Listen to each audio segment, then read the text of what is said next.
I'm Emma and we use a Klover Smart 120. The Smart 120 is a combination of a range cooker and a central heating boiler. The oven is surprisingly large. So this temperature is up to 200 degrees. And we've got a very basic but thick, good quality pan that we bought at the store. And that's a great pan for grilling, putting bacon on, for sausages, for any kind of meat or fish or what have you. We've got our usual cake or bread tin, Yorkshire puddings in there, and a really great roasting tin. Again, they're all from the supermarket, so it's all a completely normal size. So last Christmas dinner we had a goose in the oven and our roast potatoes underneath and actually over the top of the goose. We had our steaming pudding on one side, and then on the hot plate we could put on the vegetables to start. I think we had roast parsnips and roast potatoes in the oven, and obviously you've got to make the gravy, so the gravy can go on that section. And then once you've finished with your hot plate, you can of course close that one down. And what we found is these do get warm on top. They're not really hot yet, but they do get warm on top, so that's a great place to heat the plates through and to keep vegetables warm as well when they've already cooked. So everything fits in perfectly for a huge meal or just a tiny meal like frying some eggs. We've got heaps of space. So this is still on setting 1, but because our temperature's up and we've heated the top hob, it's lovely and hot. It's perfect temperature. This is obviously the sort of simmer side. So once you've heated up the pan, on there you can then put a whole Sunday dinner's worth of pans on. There is a steep learning curve when you first start to use it, but once you've got used to it, things are very easy. We can't use a wok.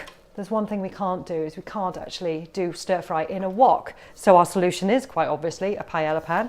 And that's fantastic because then you're really using a lot of the space and you've got a great flat area.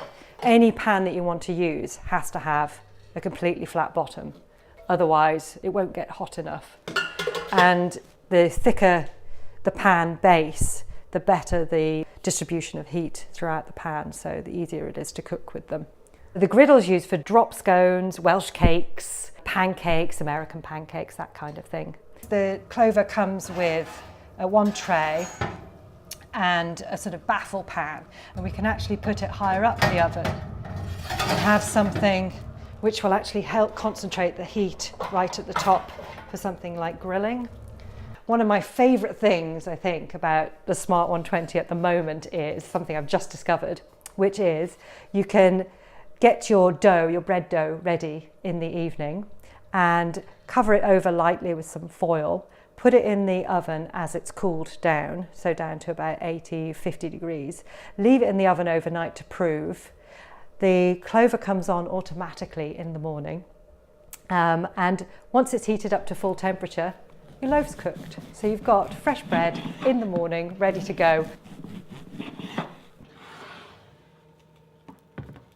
So last night we had roast vegetables in my lovely blue and white pan. We had goose in the oven, no problem. And first year we were here, we had turkey. We do chicken quite often. And also casseroles, they're really very good on this. I use a casserole pan that can go into the oven, but also starts off on the stove top. And basically you just start off your meat and vegetables and add in the stock. And by that point you can then turn the Klover off and put this straight into the oven. And it will cook throughout the day then on a very low temperature once the oven cools down. And then obviously give it a good spurt of boiling heat before you eat it. I would certainly recommend it. And in fact, I have recommended it to many of my friends. I think once people see this, they realise that this is such a great combination of heating the water and cooking and being sustainable at the same time. So absolutely wonderful.